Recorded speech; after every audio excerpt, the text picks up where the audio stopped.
خۆشەویستانی کورسات نیوز سڵاوتان لێبێت لە بەرنامەیەکی تایبەتدا دەمانەوێت کۆمەڵێک پرسی سیاسی بۆ نیشتیمانی و حزبی لەگەڵ بەڕێز دکتۆر یوسف گۆران تاوتێ بکەین و جگەلەوە دەمانەوێت بەشێک لە ژیانی کەسێتی خۆی لەگەڵ ئێوەدا باس بکات و بتوانین کە ئەو بابەتانەی پێویستە بە دیداری یەکێتی نیشتیمانی کوردستان و ڕۆڵی یەکێتی نیشتیمانی کوردستان لە ئێستای سیاست و حکومڕانی و سیاستی هەرێمی کوردستانە و جگەلەوە ڕوئیای یەکێتی نیشتیمانی کوردستان بۆ کەرکووک چی دەبێت بە تایبەتی لەناو ئەو کێشە و ململانەی سیاسیانەدا.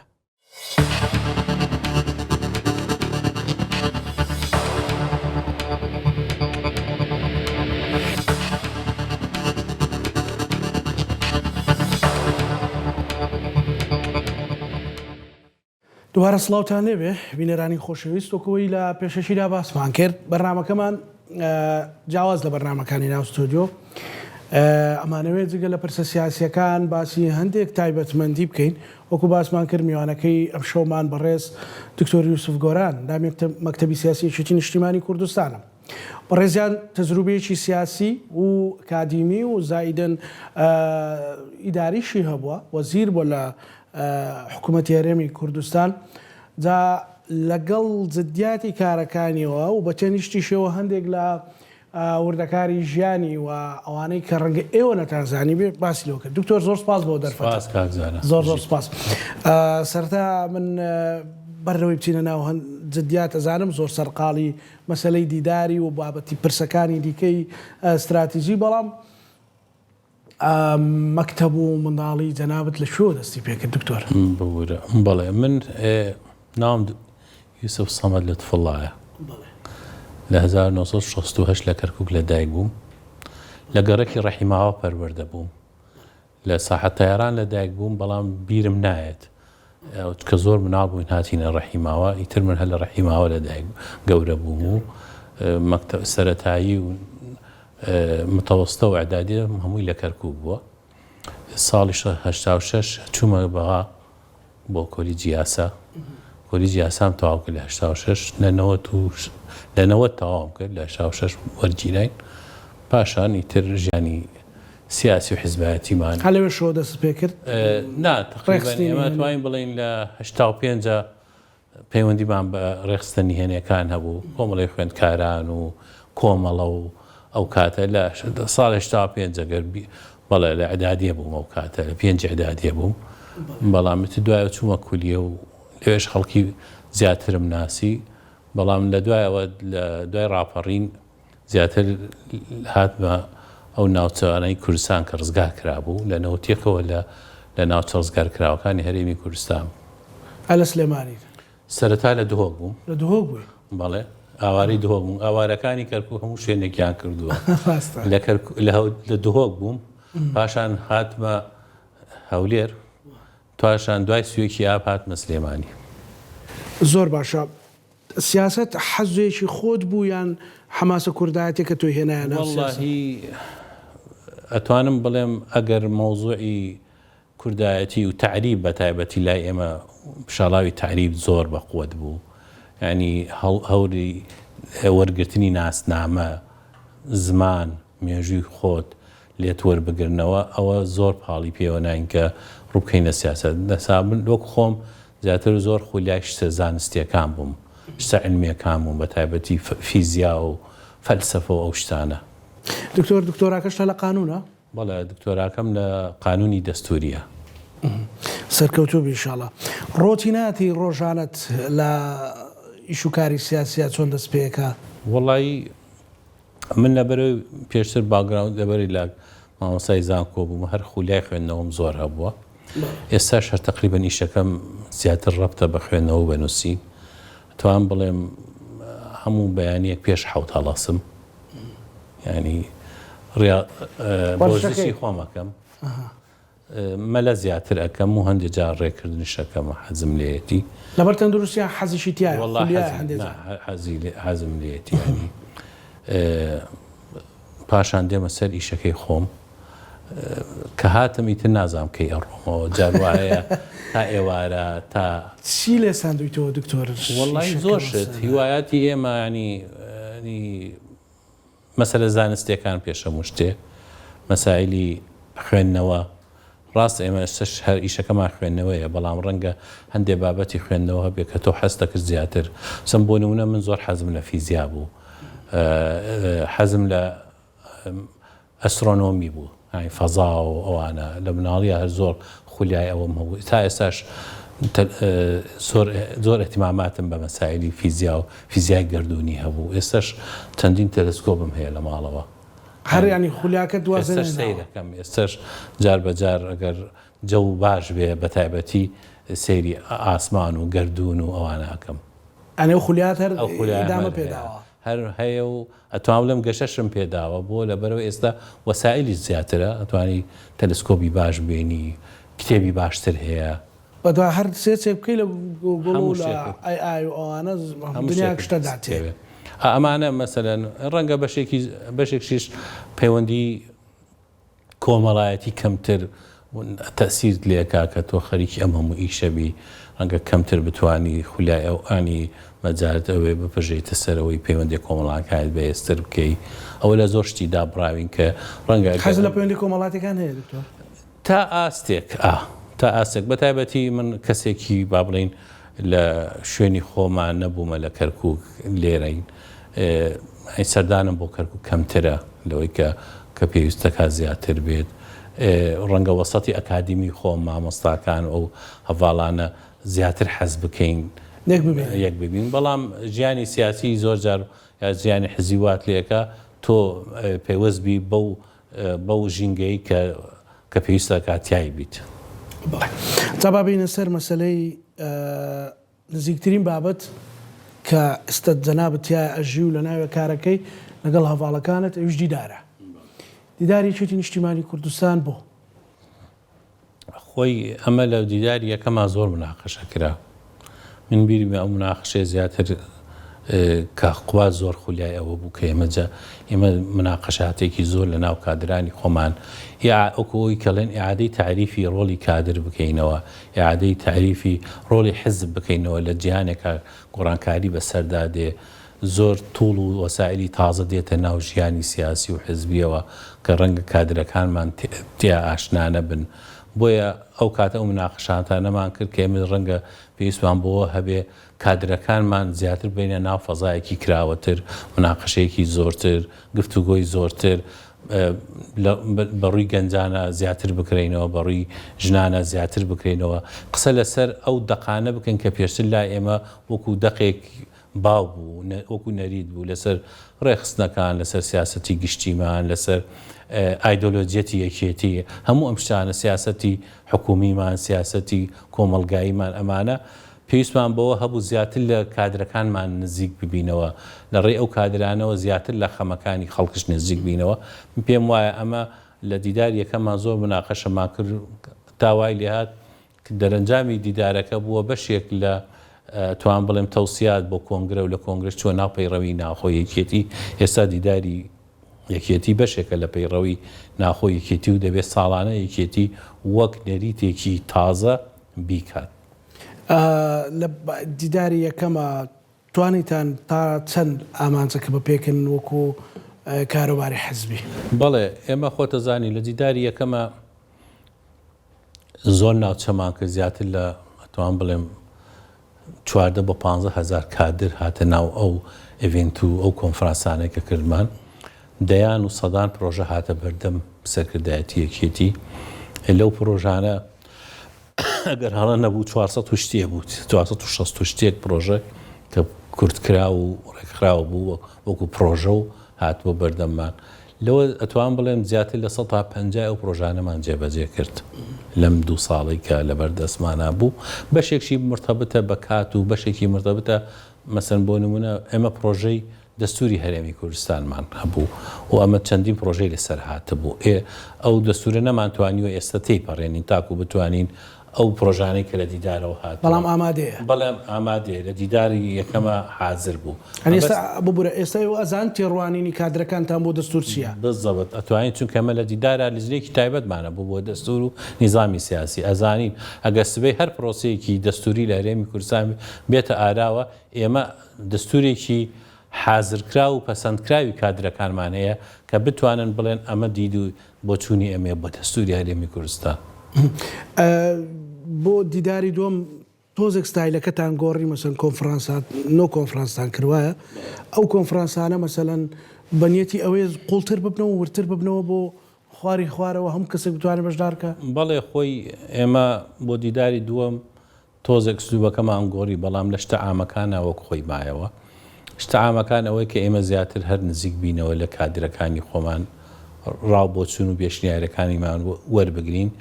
هەروەها هەندێک بابەتی تایبەت ڕەنگە هەندێک ئەو دیدارەی تر سیانزە لیزنەی سەرەکیمان هەبوو. لەم دیدارەیە 4 لیزنەی سەرەکیمانەیە ئەوانەی تر لیزنەی فەرعین بە پێی ناوچەکان ئەگۆڕدرێ لەبەرە ئوسلوبەکەمان لەمەیە گۆڕی و ئێستاش ئەتوان بڵێم سەدان پێشنیار هەم بۆ کۆنفرانسەکان هاتووە هەم بۆ پێگەی دیدار خۆی کە پێگەی ئەلکترۆنی و سایتەکەمان دەیان پێشنیار هاتووە کە هی ئەوەیە کە ئێمە قسەی لەسەر بکەین. دکتۆرم حماسەتە مەسەم لە دیداریەکەما بینیم لە کۆنفرانسەکانیشا لە کۆنفرانسی ڕاپەڕین بەشداریم کرد مەسەلەن حماسەتێکی زۆر لە کادریەکیتیە ئەو جوڵە و حماسەتانی کە تۆ دانیشێنی لە لیژنێک ینی تەنانەت ڕیزە بەستێ بۆ قسەکردن بە حماسەتێکەوە قسەکە ئەم حرەکەی لە ناوێکیتیە و کادرە نەوعە چی بێ بەخشیەوە کە حزب. وەڵای ئەوەمان پێڵێ کە یەکێتی چۆن لە کۆنا حزبی کادران بوو ئێساش یەکێتی حزبی کادرانە ئێساش یەکێتی حزبی جەماوەرە. ینی ئێمە خاوەن کادرێکی زۆر باشی خاوەن جەماوەرێکی بە گوڕ و بە دڵسۆزین. ئێمە بۆیە میکانیزمەکەمان گۆڕی ئەمانەی میکانیزمی حزبی بە شێوێ بگۆڕین کە بتوانین جێ بۆ ئەو حماسەتە بکەینەوە کە تۆ باسیەکەی جێ بۆ ئەو بیر و بۆ چوون و دڵسۆزیە بکەینەوە. ئەستایلی باون حزبێکی بیرۆکراتی مەکتەبی کە دابڕاو بێ لە جەماوەرەکەی و تەنها لەسەرەوە بەرنامە ڕێژی بۆ بکرێ ئەوە ستایلی یەکێتی نییە. یەکێتی لە بنەمادا حزبێکی کادران بووە حزبێکی تەبەقەی وەکو بڵێ ناوەڕاست بووە. ئێمە هەوڵماندا لەم دیدارە ئەو نەریتە بهێڵینەوە زیندوو بکەین و گەشەی پشی پێ بدەین و دەرشکەوت کە لە هەموو ناوچەکان وەکو خۆت ئاماژەی پێدا یەکێتی هێشتا بەو زوندوێتەوە دەیان و سەدان ئەتوان بڵێم کادری هەیە بەو شێوەیە بیرەکەنەوە هەوڵەدەن زیاتر پێشنیار و پرۆژەیانە بۆ پێشخستنی یەکێتی. بەڵێ ئەمانە هەمووی ئەمجارە لە دیداری دووەمە چۆن فۆرمۆلاکردن؟ بەڵێ ئێمە ئێستا بڕیارمانداوە دیداری دووەم لە 23 ئەمانگە بیکەین ینی ڕێک هەفتەی ینی ئەمڕۆ چوارشەمەکەی ترەکە. لیجانی تایبەتمان هەیە بۆی ئێستا زۆربەی پرۆژەکانمان کۆ کردوتەوە توانین بڵین ئەو پرۆژانی ئەو لیزانی کە دروست بووە نزیکەی 10 بۆ 12 لیزنەمان ئەبێت بۆ ئەم دیدارە. لە بابەتی جیاجیا دیدارە گەورەکە لە سلێمانی ئەکەین ڕەنگە گومانم نییە بە حزوری هەزاران کادری خۆمانە بن و دێن مناقەشەی ئەو پرۆپۆزەڵ و ئەو پێشنیارانەکەین کە لە شوێنەکانەوە بۆمان هاتووە. بوونی کاقوبات لە پشتی ئەو دیدارەوە کە جەنابەت نزیکیشی تایبەت تێ لەگەڵیا لە چیەوەیەت کە گفتوگۆ ئەکەن بە لەسەر دیدار تێڕوانی کاقوبات چێ لەسەری؟ بەڵێ خۆی وکوتم فکرەی سەرەکی دەستپێکردنی دیدار هی کاقوبات خۆی بوو. ڕەنگە مناقەشەی لەگەڵ هەندێک لە ئێمە کردوێ لەگەڵ هەواڵانی ترگۆ هەندێک گۆڕانکاری تێدا بڕە بەڵام فکرەی ڕئیسیەکە خۆتان نەزانن کاقوبات خۆی مهتەمە بەوەی کە توڵی تازە ئامرازی تازە بێنە ناو ژیانی حزب سیاسیەوە نزیک بێتەوە لە گەنجەکان و گەنجەکان بتوانن زیاتر بەشدار بن لە پرۆسەی بڕیاری سیاسی بتوانن زیاتر چالاک بن نزیکتر بن لە جەماوەر و بە تایبەتی دوای ئەم 3 ساڵی کە یەکێتی بەم شێوەیە کە ئەیبینین دوای ئەوەی کە سەرۆک بافڵش و بڵین دوای کۆنگرە دەستی دیدار و دەستی هەموو ئەم جۆرە چالاکیانەی کردەوە ئێستا ئەتوانین دیداری ئەم جارەمان زۆر بە گروتوینێکی تازەوە هاتوتە مەیدانەوە ئەو پێم وایە ئەتوانین دەیان پێشنیاری بە سوودمان هەبێ بۆ سەرکردایەتی یەکێتی و مەکتەبی سیاسی کە ئەتوانن لەسەر بنەمای ئەوە بەشێک لە پرۆسەی سیاسی و یا پرۆسەی داڕشتنی سیاست لە ناو یەکێتی و بۆ دەرەوە یەکێتی دروست بکەن. هیچ گۆڕانکاری حزبی ئەکرێت جگە لەو بابەتانی کە لەناو حزبا هەیە خۆی ئێمە زووە جارێت و کە ئێمە پێویستەکە جارێ هەموو ئەو پرۆژانە کۆکەینەوە و ساغی کەینەوە وردی کەینەوە لەبەرەوە من ناتوانم چکە دیدار تەواو نەبووە گومانم نییە کە بەشێکی لەو پرۆژانە ئەبێتە سیاست ناوێکێتی و بیرشمان نەچێ بەشێکی لەو پرۆژانە کە ئێستا جێبەجێکرێت ناوێکێتی هی دیداری یەکەمە یعنی ئەو سیاست لە خوارەوە وەرەگرن بۆ سەرەوە خۆ هە دەبێ وابێت چونکە ئێمە ئەسڵەن حزبێکین لەسەر بنەمای خزمەتکردنی خەڵک و خزمەتکردنی گەلەکەمان دروست بووینە بۆیە دەبێ بیلەوە بکەینەوە کە ئەمان خۆیان کە خەڵکانی خۆمان کەوادرەکانمان خۆیان چۆن بی لە یەکێتیەکەنەوە و ئەیانەوەی یەتی چۆن خۆی دابڕێژێتەوە چۆن سیاست بکە بۆیە ئەم گۆڕانکاریانی کە ئێستا ئەیبینین بەشێکی لە تەوسیاتەکانی دیدار خۆی بووە و گومانشم نییە ئەو تەوسیاتانی کە ئێستا بۆ دیداری دووەمە بێ تەسیری کاریگەری ئەبێ بۆ ئایندەش. کاکتۆریەکێتی مەسەلەن ئێستا هەموو حزبێت پەیڕە و پرۆگرام و کۆمەڵی پرەنسیپی هەیە لەگەڵ ئێستای خۆی بگونجێنێ یەکێتی حزبێکە مێژووی پڕسەروەری هەیە بەڵام لە ئێستا مەسەلەن بەهۆی دۆخی حکومڕانی وانە ڕەنگەری لەی و گرفتی هەبێ لەسەری بێ چۆن وا ئەکەن ئەو نەوە تازەی ئێستا خەڵکێک بە دیار ئای و ئەوەی کە جەنابەت باس کرد مەسەلەن بە جۆرێکی تربی دەکاتەوە وا بکەن کە جێی ئەویشی تێدا ببێتەوە. ئێمە دەبێ ستراکچەری یەکێتی تازە بکەینەوە ئێستا یەکێک لەوانەی کێستۆ تۆ بە باست کرد ئێستا دەستگایەکی تایبەت لە ناو یەکێتی بۆ گەنجان دروست دەکرێت ئەوە بەشێکە لەو گۆڕانکاریان کە بیرمان لێ کردووە دەستگایەکی تایبەت لە یەکێتی بۆ ئامار و وەڕاپرسی ئەکرێ کە ئەمە بەشێکی گومانیتیانە هەموو جۆرە تەکنۆلۆژیایەکی تازەتیا بەکارهێنرێ لەبەرەوە ئێمەش هەوڵەدەین لەگەڵ ئەو گۆڕاکاریانی کێسا لە دنیادا ڕوەدا ستراکچەری یەکێتی تازە بکەینەوە. مەسەلەی ئەوەی کە باسی گەنجانت کرد بۆ بە مەبدەئێک مەسەلەن بەڵێ ئەوە بۆتە بڕیارێک کە ئێمە بەڵام دەبێ ئەو بڕیارە لە ڕووی حزبی و لە ڕووی پەیڕەوە بکونجێنین بۆیە ڕەنگە لە ڕووی ئیداری و پێویستی بە وەقت هەبێ بەڵام وەکو مەبدەئێکی سیاسی ئێوە ڕخنێتان پێگەیشتۆ ڕاستە مێژۆکە پڕسەروەریە بەڵام لە هەر لە تاریخا نەژین هەر لە ڕابردووان نەژین بێگومان ئەوە ئێمە خۆی یەکێک لە مشکلەکانی حزبی گەورە وەکو بە تایبەتی کێتی خاوەن تاریخێکی گەورەی هەیە تەسیری مێژووەکەیەتی لەسەر خۆی ئەمە هەموو حزبە گەورەکانی عالەم ئەم کێشەیان هەیە ئەمە تەنها حزبێکێتی نییە ئاساییە بۆ حزبێکە مێژوویەکی وا گەورەی نەبێ لەژێر سێبەری ئەو مێژویان نەژێ بەڵام بۆ یەکێتیەک خاوەنی دەیان ئەو سەروەریە و ینی کەسایەتی زۆر گەورەی تێدا هەبێ ئاسایی نییە لەژێر تەسیری ئەو مێژووە نەبێ بەڵام تێگەیشتنی ئێمە بۆ مێژوەکەیەکیتی ئێستا جیاوازە لەسەرەوەی ئێمە لەسەر مێژوەکە بژین بەڵکو ئێمە مانەوەیە ئەو مێژوە بکەینە هاندەرێک بۆی ئایندەی خۆمان باشتر گەشت بکەین ئایندەی خۆمان زیاتر بەهێز بکەین ئەمە ئێستا تێڕوانینەکی ئێمەیە کەواتە ئێمە پێمێژی خۆمان پشتگوێ ناخەین بەڵکو مێژوی خۆمان بە شتێکی گرنگ سیرەکەین و بە پیرۆز سیرەکەین بەڵام لەو مێژوێ ناوەستینەوە بەڵکو ئەو مێژۆ بەکارهێنین بۆ بەهێزکردن و بۆ بەقوەتکردنی باشە جگەلەوە مەسەلەن ڕاستە خەڵکی زۆر هۆشیار و حەماسی و دڵسۆز بوو یەکێتی هەیە و خۆی پێگەیاندووە بەڵام بیرتان لەوەش نەکردوێتەوە لە بەتایبەتی بە ڕێستان کە سەرپەرشتی مەڵبەندێکی زۆر هەستیار و وردی ناوی چێتیەکەن کە شوێنێک هەبێ کادری تا پێ بگەێنرێ جاران یانوت کادرێکی کۆمەڵە کە هاتە خواریان کادریی چێتی کە هاتە خوارەوە گوندێکی کۆ کردەوە قسەی بۆ کرد هەنوودەوە چیە سەرکردایەتی مەکتەب سیاسی نەوەڵات کادری چێتیە بیرتان لەوە نەکردوێتەوە بەپێی ئێستەی سەردەمەکە ئێمە ئەکادیمیای پەرەپێدانی کادرانمان دروست کردووە لەم چەند هەفتەی ئایندەیەدا دەسەکاتەوە بەیشکردن ئەم ئەکادمیەکە هەر یەکێکە لە پێشنیارەکانی دیداری یەکەم یەکی و لە ناو کۆنگرەشا مناقەشەی لەسەر کرا و پەسەندش کرا ئێستا توان بڵێم ئەکادمیاکە دروست کردووە هەمووی لە خەڵکی هەم حزبی هەم خەڵکی ئەکادمی پێک هاتووە ئێستا حازریان ئەەکەین بۆی بتوانین وەکو جاران و لە جاران زیاتر لەسەر بنمایەکی مۆدرنی زیاتر لەسەر ئەتیمادکردنی سەر ئەو ژمارە زۆرەی لە کادر و ئەکادمیانی کە هەمانە پێم وایە ئەو پرۆسەیە ڕاستە ئەمە لەم دو سێ ساڵەشی ئەخیرە مەڵبەندی دراسات هەستاوە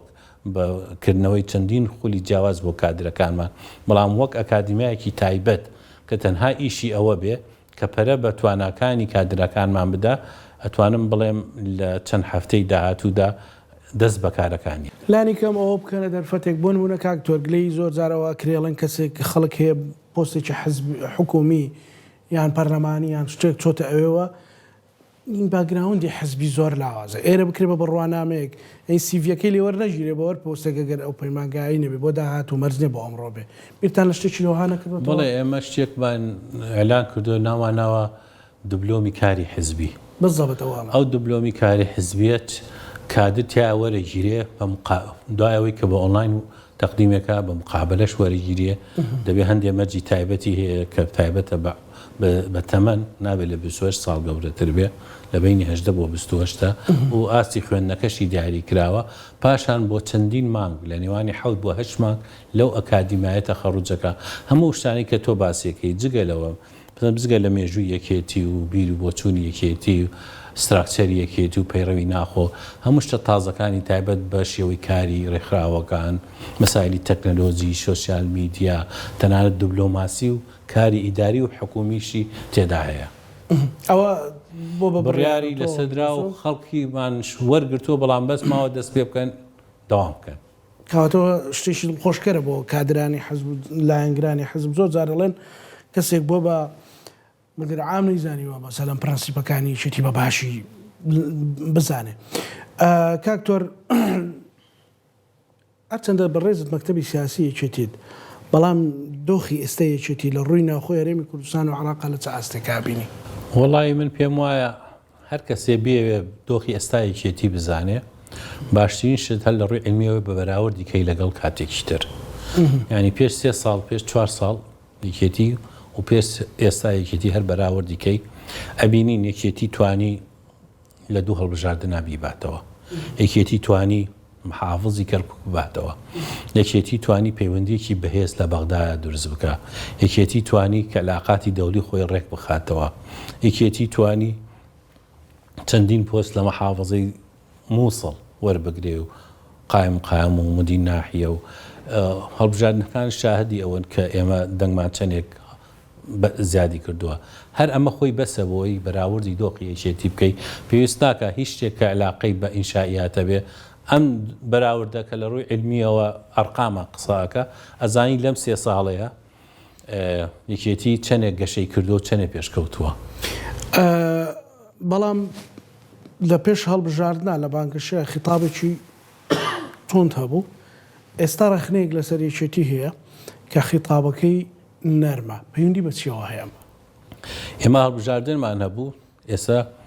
تشکیلی حکوومەتمان هەیە خۆ تۆ تشکیلی حکوومەت بە مفاوزات دەکرێت خۆ بە خیتاب ناکرێت لەبەرەوە هەموو کارێکی سیاسی بە پێی قۆناغەکە ئەگۆڕدرێت بەڵام ئێمە وازمان لە پرینسیپەکانمان نەهێناوە لەوانەی کە لە هەڵبژاردنە باسمان کردووە بەڵکو شێوازی دەربڕینەکەی کە ئەو کاتە لە ناو شاڵاوی با بڵین هەڵبژاردننا بۆ ئەعلامی بووە ئێستا زیاتر دوبلۆماسی و گفتوگۆکردنە بەڵام مەبادەکانمان هەروە خۆی ماوەتەوە کەواتە دکتۆرەوەی کە لە بانگەشەی انتخاباتە بە خەڵکتان وتووە و بەڵێنتان بە خەڵکداوە هەمان ئەوانەیە وەکۆ هەمان ئەو کاتە بە بانگەشە و بە ئەعلام ئەمان کرد ئێستا بە ئۆتوێژ و بە دوبلۆماسەتێکی کەس دەردۆنگ نەبێت لەسەرەوە هیچ کەس دەردۆنگ نەبێت چونکە یەکێتی حزبی ئەمڕۆ نییە دروست بوو بێت و بەتەمان نەبێ 5 ساڵی تر نەمێنێت یەکێتی مێژوەکەی 50 ساڵە و بەتەمایە تا 50 ساڵی تریش لە ناو سیاسەتە ئەمەوێ ئەوە بۆ کادرەکانی چێتیلانی کەمەوانەی چێتیان خۆشی و دەنجیان بە یەکێتی داوە ئەوە لە زاری جەنابتەوە بەبیستم ینی ئەو نەتیجەی کە لی دەرەچی نەتیجەیەک نابێت کە یەکێتی وەکو هەندێک لە قۆناغەکان بە شڕوشۆقی دەرکەوت و بەڵکو ئەگەر بە ئامانجەکانیشی بە تەواوەتی نەگا بەڵام بە تۆکمەی ئەبیدرێ خۆی هیچ حزبێک نییە نەیشێتی و نەپارتی و هەموو لایەنەکان ئەوەی کە خۆی بۆی دایناوە لە 100% بێتە دی بەڵام ئێمە قسە لەسەر پریسە سەرەکەیەکانەکەین قسە لە سەرواکەین کە ئێمە حزبێبین کە بچینە ناو دەسەڵاتە لە پێگەیە کابین سیاست تێجێبەجەکەین کە خزمەتی کۆمەڵانی خەڵکی کوردستان بکە چی لە هەرێمی کوردستان چی لە ناوچە دابڕاوەکان ئەمە مەبدەئی سەرەکی ئێمەیە و لە هەر شتێکە لە هەر پۆستێکە لە هەر پرۆژێکە چی لە حکوومەت لە هەولێر بێ یا لە بەغابێ ئێمە ئەوە جێبەجێەکەین لە ڕابردووە هەندێک کێشە و کەموکورتی هەبوو مەسەلەن لێرە و لێ یەکێتی لە ناو حکوومەتە بە لاوازتر دەرەکەوت پەیوەندی بەدای یەکێتیەوە بۆ کە کورسی کەم بۆ بەرامبەرێکی تۆند کە پارتی دموکراتی کوردستان بوو لانی کەمە کرێ بڵین ئەمانە دووبارە نابنەوە خۆی ئەوەی تۆ ئاماژەت پێدا پەیوەندی بە دووشتە بوو یەکێ بوو کەمی کورسی یەکێتی دووەمین ئەو فرەباڵی کە لە ناو یەکێتیە هەبوو بۆیە ئەوە یەکێتی لاواز کردوونەیە توانی یەک سیاست و یەک تێڕوانینی هەبێ بۆ حکومڕانی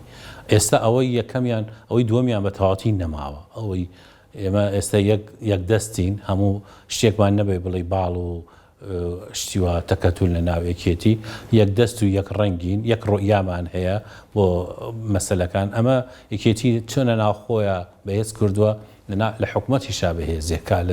لە حکوومەتی هەرێم و لە بەغاش بەهێزێکا لەسەر ئاستی ئەقلیمینە و دەوڵەتیش بەهێز بووە دووەمیان مەسەلەی کورسیەکانە بەڵێ ئەمە کورسەکانشمان فەرقی کردووە بەرامبەرەکانشمان کورسەکانیان وەکو جاران نەماوە ئەمە پێگەی یەکێتی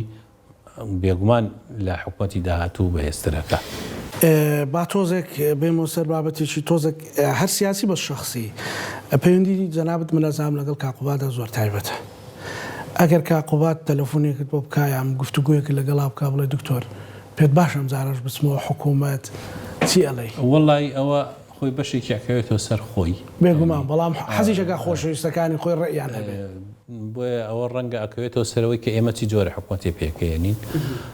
پێگەمان لە دەست لە حکوومەتا چۆنە بێ ئەو کاتە بڕیا لەسەر ئەوادەی خۆی قوربانی زۆریدا ڕەنگە شتێ دەستی ئەو بەڵام وێنێکی قوربانی هەم وەزعی حکوومەتیدا و هەم وەزعی ناخۆی یەکێتیشیدا چونکە ئەو کاتێک کە ئێمە بەیەکەوە بووین لە حکوومەت کە من وەزیر بووم ئەوەنەی کە ئێمە بەشێکی کێشەکانمان تەنها لە حکوومەتەکە و لەلایەنەکان نەبوو بەڵکو کێشەی ناخۆیشمان هەبوو بە تایبەتی بۆ کاقوبادیان دروستە کرد کێشەی تایبەتیان بۆ دروستە کرد کێشەی هەموو جۆرە کێشەیەکیان بۆی دروستە کرد بۆی سەرکەوتوو نەبێ لە وەکو جێگری سەرکی حکوومەت زۆر باشە دکتۆر ئێمە کە داخڵی ئێرە بووین ئەو شوێنی کە جەنابەت داوامی لەکەی کتێبخانەیەک هەیە جاباسی ئەوە شت کردوتت من زیاتر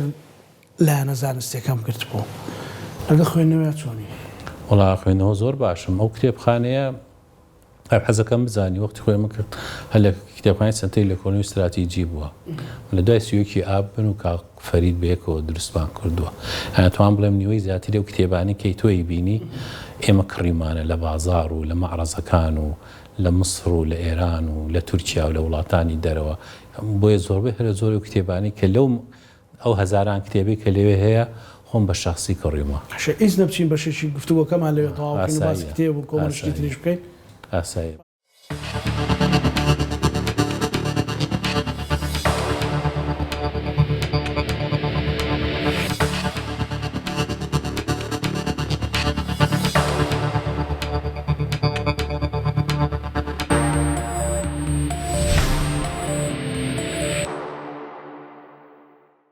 زۆر باشە دکتۆرێ باسی کتێبخانەمان کرد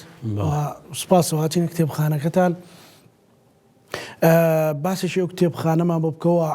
خولیای خۆشت بۆ خوێندنەوەی چ جۆرە کتێبێک و چەند کاتی بۆ تەرخانەکەی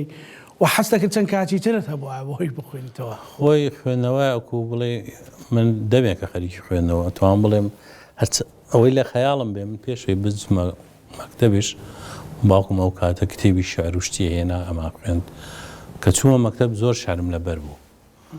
بەڵام کە دوی سەرەتایی بوو مامۆستاکانم ئەو کاتە ڕەحمەت بێ زۆر تەشجیعیانە کردین چیرۆک و شتیان بە تایبەتی بۆ منە هێنا بیخوێنمەوە لەبەر لەو کاتە توان بڵێم لە دوی سەرەتاییەوە خەریکی کتێبخوێنەوە بوون مەکتەبەیەکمان هەبوو لە ماڵەوەش یعنی ئێستاش بەشێکی ماوە لە کەرکووک مەکتەبەکەمان ئەو کاتە و دوایەوە لە عدادیەوە ئیتر فرە جۆر بوو یعنی سەرەتا بە مەسائلی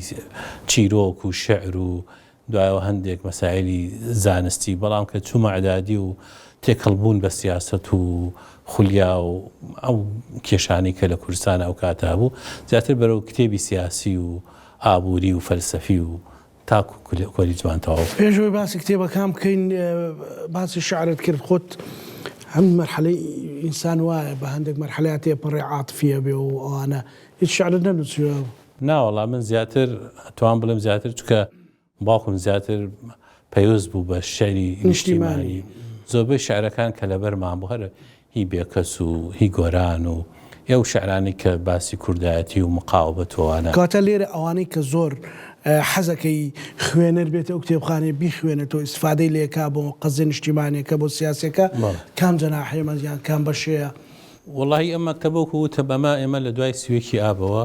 کە تاڵان کرا مەکتەبەی سنتەی لێکۆڵینەوە دیارتر دروستمان کردەوە و ئەتوان بڵێن بەشێکی زۆری کتێبانەی کە لێرە هەیە کتێبی زۆر گرنگن و پەیوەستن بە وشیارکردنەوە دراساتی استراتیژی زۆر بسەن بۆ نمونە ئێستامە بەشی کەمینەکانە کە زۆر ئێمە گرنگمان بە کەمینەکان چی لە کوردستان و چی لە دەرەوەی شەبەکە لەسەر شەبەکەەوە ئەقەلیاتی مستەمە ئەوە هەموو ئەمە شتێکی نەزەریە ئەم شتێکی نەزەریە لەسەر ئەقەلیاتەکە ئەمە بەشێکی زۆر زۆر گرنگ بوو لە مەکتەبەکان و گرنگی ماپەیدا ئەوانەی سەرەوە بۆ فکری با بڵێن تونڕەوی و تیرۆریست و منظمەی قاعیدە و ئەوانە چۆن دروست بوونەوە ئەوانە کە ئێمە ئەتیمامە مەسەلەی جوگرافیا و جیۆپۆلیتیک شتێ بۆ لەو شانەی کە ئێمە زۆر گرنگی ماپێدا بەو لاوە سیرشی بکەی مەسائل علومی سیاسی و سیاسە وەکو نەزەریە وەکو تەطبیق و ئەوانەی بەس عەرەبی زۆر بەیان بوو ئەمە ڕەنگە بەشە عەرەبیەکەی بەشە عەرەبی کوردیشمانە خۆی ئەم مەکتەبەیە ئەنسیکلۆپیدیە یعنی عەرەبی بەشە عەرەبی و کوردیەکەی زۆر زۆر گەورەیە بەشی فارسی و ئینگلیزیشمان هەیە و هەندێک بەشی چەند کتێبێکی فەڕەنسی و ئەڵمانی و بەڵام ئەمە بەشە عەرەبیەکەیەکی زیاتر ئەو نامیلکێ بڵێم نامیلکەیە کە لەسەر کەرکووک بمەوجب الإحصاء العام 1957 بەڵێ ئەمە زۆر زۆر ئەمە بیرم دێ ئەمە وەختی کە لەسەر کەرکووک ئێمە لە بەشی ئەقەلیاتیش دانراوە احتیمامێکی زۆر زۆرمان پێداوە لەسەر إحصاء مهمە بۆ کورد بەچەند ئەو ئەخیرەش إحصاء کرا بینیمان کەرنەڤاڵێکی نیشتیمانی دروست بوو بۆ کەرکووک ئەمە لەسەر 57 خۆت دەزانین لە 57 گرنگێکی تایبەتە درێ ئێستش بۆ هەموو کێشەکان کە باسەکرێ ئەگەڕینەوە بۆ 57 چونکە 57 بە پێی هەموو دراساتەکان باشترین إحصاء بوو هەرچەندە لەوێش خەلەلی تیا هەبوو بەنسبەت کورد و ئەقەلیاتەکانی ترەوە بەڵام باشترین إحصاء بووە ئەگەر تۆ خۆت کەرکووچی سیاسیی کەرکووچیت حەستە کرد مەسەلەن چیتر بۆ کەرکووک بکرێ وەکەوە ناکە تۆ مەسەلەن کەرکووچیت وەک کوردێک بۆ پرسە نیشتیمانێکە نەکمە بەسم خزمەتگوزاریە ئەکەی خزمەتگوزاری گرنگە بەڵام بۆ پرسە نیشتیمانەکە چیمان نەقسە وەڵی ئەوەی نەقسە ئێمە دیارە پێش هەموو شێ مادەی 140 جێبەجێ نەکراوە ئێمە لە دەستورە هاتووە کە ناوچەکانی کەرکووک و ناوچەکانی تر بە پێی مادەی 140 حل بکرێت تا سەحل نەکراوە چونکە خەڵکانێکی زۆر ینی دەربە دەرکراون تعریب کراون تەرحیل کراون و یانێ مەسیری شارەکە و مەسووری هەموو ناوچە دابراوەکان لە خانەقی و مەندەلی و تاک و شنگال بزانن بۆیە ئێستاش پێم وایە چارەسەرکردنی کێشەی کەرکووک لەسەر بنای مادەی 140 گەورەترین مەکتەبێ بێ بۆ کورد و بۆ عێراقش چونکە ئەمە ئستقرار دروستەکات لە عێراق و پەیوەندی نێوان پێکاتەکانی عێراق باشتر دەکات ئەوە دیوێکی ڕەنگە سیاسی بێ و ئیقلیمی بێ بەڵام ئەوەی کە کەم تەرخەمی هەبوو بێ بەتایبەتیەکێتی مەسەلەن ئیتیمامێکی زۆری بۆ کەرکووک هەیە حەستە کرد چیتر بکرێت لە ڕووی مەسەلەی ئەوەی کە ئێستا جیلێک دێتە پێشەوە ڕەنگە مەسەلەن هەندێک شتێت نەیزانێ ڕەنگە مەسەلەن ئێستا بۆ نمونە من کە گوێی سیاسیمیان گوێی نیشتیمانیم کرایەوە و تارەکانی سەرۆک مام جەلالی یا کەرکووک و خانەقین یان تاماوین ئەزەنجین کەرکووک بوو بە قەزیە لە ناومێشتی منە بوردە وردە لەگەڵ یا گەورە بووم ئەو گەنجەی کە دێ ئەو هەرزەکاری ببوورە کە دێتە ناو ساحەکە خۆت سبینێ بێتە دەنگدەر ئەبێتە بەشێک لە کەرکووک ینی لەوەیە لە چی نەقس ئێمە نەقسمان هەیە و بەتایبەتی ئێمە بە حکمیەوەی کە بەرەبەرە لە دەسەڵاتی کوردی لە شارەکە لاواز بوو ئێستا خۆشحاڵی و دوای ئەو سەرکەوتنانەی لە هەبژاردنەکان و دامەزراندنی محافزێکی کورد لە کەرکووک ئێمە پێمان وایە ئەتوانین زۆرشت لەو شارە بکەین. یەکێک لەوانەیە کە خۆت باست کرد خزمەت گوزاریە، بەڵام ئەوە کافی نییە. مەسائلی خوێندن بە کوردی دەبێت بەهێزتر بێ، سەقافی کوردی، خوێندنەوە بە کوردی، و یەکێک لە خەونەکانمان کە من وەزیری خوێندنی باڵا بووم حەزمە کرد بیکەین زانکۆیەکی کوردی لە کەرکووک هەبێت و ئیشیشمان بووی کرد، چونکە بەپێی دەستور هیچ مانعەتمان نییە ئێمە لە هەر شوێنێکی، چونکە زمانی کوردی زمانێکی ڕسمیە، دوو زمانی ڕسمی عمومی هەیە لە هەموو عێراقە، کوردی و عەرەبی. بۆیە ئێسێمە بۆمان هەیە بەپێی دەستور لە هەر شوێنێکی ئەم عێراقە مەکتەبی کوردیمان هەبێ، زانکۆی کوردیشمان هەبێ. بۆیە من پێم وایە ئەو زانکۆیە تەنها مەسەلەکە مەسەلێکی علمی نییە، بەڵکو مەسەلێکی کۆمەلگاییە، چونکە ئەو کاتە پێکاتەکان هەمووی نزیکە بنەوە لە یەک، حێوار دروستە بێ، ئەو جیلێ دروستە بێ. ئێستا بەشێک لە کێشەکانمان لە کەرکووک چییە؟ تا پۆلی شەشی عدادی ئێمە بە کوردی هەیە ئەخوێنن، بەڵام دوایەوە ئەچن لە هیچ شوێنێکی ترمەجال نییە لە زانکۆکانی عێراقا بە کوردی بخوێنن، بۆیە بەشێکی دێن لە هەرێمی کوردستان ئەخوێنن. بەڵام من ترسێکم هەیە کاکتۆر لەسەر ئەوە. بۆ نمونە لەو چەند ڕۆژی پێشوا لە پێشەنگەی کتێبی خانەی هەولێر کوڕێک هەستا بوو ڕسمێکی بەدەستەوە بوو کە هیچ شەهید و جام سوورچی بوو، پیشانی خەڵکێدا ئەو دەوە چێوت وڵای ئەوزام ناوی شوانە هیچ ئێوت نازانم نمبینیەوە، تاریخەکە زۆر دوور نییە، ئەوی شەڕی داعش بۆنیە ئێستش هەر لەناو عینەکەی ئەژین، بەڵام بە کاڵچێر. ینی ترسێکەیە لەوەی کە مەسەلەن ئەو جیلەی کە دێ ئاشنانە بێ بەوە زانکۆکەش هەر لەو مۆنتەڵەقەوەی ئێمە دەبێت سیاسەتی کللتوریمان، بەڵێ سیاسەتی ڕۆشنبیریمان لە ناوچە دابراوەکانە بەهێزتر بکەین، بتوانین خەڵک لەسەر ئەوە پەروەردە بکەین کە بۆچی ئێمە بەلامانەوە گرنگە کەرکووک کوردستانی بێ. وەکو پێش چەند ڕۆژێکە سەرۆک بافڵ چوو لەوێ باسی کوردستانێتی کەرکووکی کرد. خۆمە هیچ پەیوەندی نییە کە ئێمە عێراقین یا عێراقینین، خۆ هەرێمی کوردستانش لە زاخۆ تاک و کەلار سەر بە عێراقە، بەڵام کوردستانیشە، لەورە ئەکری ئێمە کوردستانیشی بین عێراقی بن. بۆیە گرنگە ئێمە باس لەو جیلە تازەی کە تۆ باسی پەروەردەی نیشتیمانی بکەین. ئێمە باسی ئەوە ناکەین ڕەگەزپەرستی نیشتیمانی نەتەوەیی، بەڵکو پەروەردەی ئێمە باسی مێژوی خۆمان بکەین، باسی ڕموزەکانی خۆمان بکەین، باسی زمانی خۆمان بکەین، باسی هەموو ئەم شتانە بکەین. هەست ناکەین نەقسێک هەیە لەو ڕۆ زۆر نەقسەشەیە. وەختی خۆی سەرۆک مامجەلال خەونێکی هەبوو باو کتێبە کەواتە دانەنێمەوە ئەو باس مشکلەوە حەلەکە کە سەرۆک مامجەلال بەتەما بووین دەستگایەکی گەورەی سەقافی وەکو چۆن لێرە سەردەم هەیە لەگەڵ دروست بکەین. ئەو کاتە ڕۆیای مامجەلال ئەوە بوو کە هەموو پێکاتەکان لە خۆی بگرێ بۆی جۆرێک لە حیوارش دروست ببێنێ ناو پێکاتەکان. بەداخەوە دوای نەخۆشکەوتنی مامجەلال ئێمە بینایەکەمان دروست کرد، سە بینایەکی زۆر گەورە هەبوو کە وەختا ئەو کاتە مامجەلال بۆ ئەوەی دروست کرده بوو، بەڵام ئێستا نەمانتوانی پرۆژەکە سەرخەین. لەبەرەوە ئەگەر ئەو کاتە بکرایە دەستگایەکی ڕۆشنبیری سەقافی گەورە کە هەموو پێکاتەکان لە خۆی بگرێ، ڕەنگە بمانتوانێت ئەوی کێستە تۆ باسیەکەی جێبەجێ. من لە مقابلەکانی ڕابردووە مەسەلەن حەسەن تۆران بەڕێزیان، مەسەلەن نەجات حوسێن کە لە تورکمانە، مەسەلەن ئیسماعیل حەدیدی کە لە پێکاتەیەکی حەدیدیە لە عەرەبەکانی ئەوێ سونە، هەموویان داوای ئەوەکەن سیاسەتی سەرۆک مامجەلال جێبەجێ بکرێ. ئەکی سیاسەتی سەرۆک مامجەلالیش نیشتیمانی بووە، خۆ کەڤەرە گەورەکەی کوردستان بووە، بەڵام بۆ تورکمانێک لێ ڕازێ، عەرەبێک لێ ڕازێ، سونەیە کە مەسەلەن ئەمانە تا چەند ئەتانەوێت زیندووکەنەوە لە کەرکووک. بەڵێ خۆی ئێمە وەکو وتم ئێمە هەمومان لەسەر ڕێبازەکەی مامجەلال بەردەوامین. دۆخ و زروف ڕەنگە گۆڕانکاری هاتبێ لەسەری، بەڵام ئەو مەبدانی کە سەر پێمان وا هەیە ئەمە قەت نەماوە تۆ کەرکووک شارێکی کوردیە، توانە کوردستانیە. مانای چییە؟ ماناوەیە ئەم شارە خەڵک پێکاتەی ترشی تیا هەیە، ئێمەدان بە مافەکانیان ئەبین وەکو هاوڵاتیەکی کوردستانی. ئەمە ڕێیای مامجەلال بوو. هەروەش ئەوان دەسەڵاتیان هەبێ وەکو کورد لەو شارەیە بۆ بەڕێوەبردننی خۆیان، و مامجەلال پرۆژەیەکی زۆر متەکامل چیە بوو ئەو کاتە مشکلەوە حەل مشکلە هەیە و حەلیشی هەیە. بەڵام ئەمە وەکو وتمان پێویستە بۆواکە کە یەکێتی وەکو جاران بەهێز بێت، بەهێزتر بێ لە ئێستا، وەکو جاران بگەڕێتەوە سەرساحەکە ئێستا سەرەتاکانی زۆر باشترە بەرەو پێشەڕوە لە هەڵبژاردنێکەوە بۆ هەڵبژاردنێکی تر ئەو بەهێزیە دەرەکەوێ تاکو چەندێکی کێتی بتوانێت بەهێزتر بێ، چی لە کەرکووک و چی لە هەرێمی کوردستان ئەو کاتە ئەو دید و بۆ چوونەی کە هەمان بوو لە وەختی مام جەلال ئەتوانین بەرەو زیاتر جێبەجێ بکەین. زۆر باشە دکتۆر، ئەوەی کە خۆت حەز بکەی مەسەلەن شتێکی ترکە لە ناو کتێبخانەی ئێرەیە هەبێ یان لە کتێبخانەی کوردیا گەنجی کورد بە گشتی بیخوێنێتەوە، هەرچەند دەڵێن خوێندنەوە هەموو جارێ ئەڵێن خوێنەر کەم بووە، بەڵام کە پێشانگاکانی کتێبەکرێنەوە چ لە سلێمانی چ لە هەولێر بەرناکەوێ.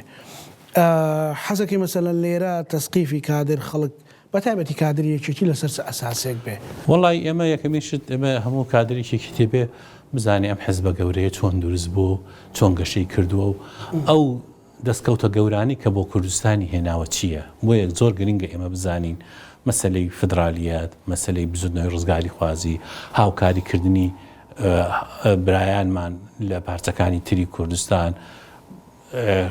کتێبەکانی مام جەلال، کتێبەکانی سەرکردەکانی ترمان کە ئەم حیزبە چۆن هاتەوە و چۆن گەیشتەوە، ئەوە گرنگە کادرەکانمان بیزان. جگەلەوە ئێستا عەسرێکی تازێ، ئێستا بە جیهانی بوونە، ئێستا گەشەکردنی تەکنۆلۆژیایە، ئێستا تەکنۆلۆژیا لە ئەعلام بەکارهێنرێ، لە سیاست بەکارهێنرێ، لە ئیدارە بەکارهێنرێ، لە هەموو ئەم بوارانە بەکارهێنرێ. گرنگە کادرەکانی ئێمە ئاشنای بەتابەتی گەنجان تەکنۆلۆژیای تازە بن. ئیدارە ئێمە حیزبێکین لە چراخەوە دروست بووین، ڕەنگە ئەو کاتە زۆر ئەزمونمان لە مەجالی ئیدارەنەوە، بەڵام گرنگە ئیتر لەمەودا ئێمە دەیان ساڵە ئێستا ناوچەیەک بەڕێوە ئەبین، کوردستان بەڕێوە ئەبین، دەورمان هەیە لە عێراق بتوانین چۆن بزانین خۆمان بەڕێوە بن، خبرەمان هەبێ لە مەجالی ئیداری. زۆر شت هەیە کە پێویستەکە ئێستا کادری ئێستا لە مەسەلەی ڕێکخراوەکانە،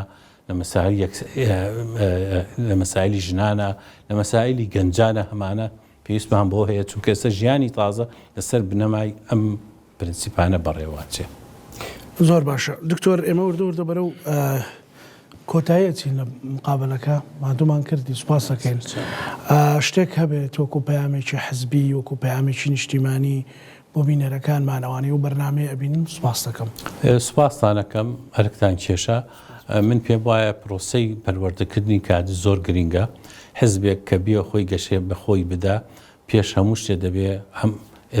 ڕابردووی خۆی بناسێ، ئێستای خۆی بناسێ و ئایندەش خۆی دیاری بکە. بۆیە بۆ هەموو کادرەکانمان ئێمە ئەکادیمێکی پەرەپێدانی کادرانمان دروست کردووە. حەز ئەەکەم هەموو کادرێک کە تموحی هەبێ، هەموو کادرێک کە خولیای هەبێ کە گەشە بە خۆی و گەشە بە یەکێتێکۆی و گەشە بە کوردستانەکەی بدا، لەم بوارەیە وەکو بڵێ وەبەرهێنان لە خۆیدا بکات. ئەوانەی یەکێتیان خۆشە دڵخۆش بن بە ئایندە. بێگومان ئێستا ئێمە یەکێتیەکمان هەیە جیاوازە لەوێ چەند ساڵی ڕابردوو و یەکێتی بەهێز بێ، ئایندەیەکی بەهێزبانە بێ لە کوردستانە. مێژوو شاهدە ئەو کاتێک کە یەکێتی بەهێز بووە کوردستان دەستکەوتی هەبووە و گومانشم نییە کە ئەم جارە شەروا ئەبێت. ئەگەر یەکێتیەکەمان بەهێزتر بێت، چی لە عێراق و چی لە کوردستان، گومان لەوە نییە نەک لە هەرێمی کوردستان و لە عێراق کورد دەستکەوتی زیاترە بێت. ئەتوان بڵێم لە هەموو کوردستانی گەورەیە کورد دەستکەوتی زیاترە بێت. زۆر سوپاس بۆ بەڕێز دکتۆر یوسف گۆران لای مەکتەبی سیاسی یەکێتی نیشتیمانی کوردستان. سوپاس بۆ دەرفەتە. سوپاس بۆ تۆش. بینەرانی خۆشەویست، لە بەرنامە تایبەتەیە لەگەڵ بەڕێز دکتۆر یوسف هەندێک جار ئەچوینە فەرعەکانی ژیانی تایبەتی و بەگشتیش باسێکی سیاسەتی ئێستایەکێتی و هەروەها دیدار کە لە بەردەم ئەو حزبەدایە باسمان کرد، بە هیوایەوەین کە لاپەڕەکانی یان بەشێک لە لاپەڕەکانمان هەڵدا بێتەوە. لەگەڵ هاوکارانم کۆتایی بۆ بەرنامەیەنین تا بەرنامەیەشتر خواتان لەگەڵ ئەمانەتی خوای گەورە.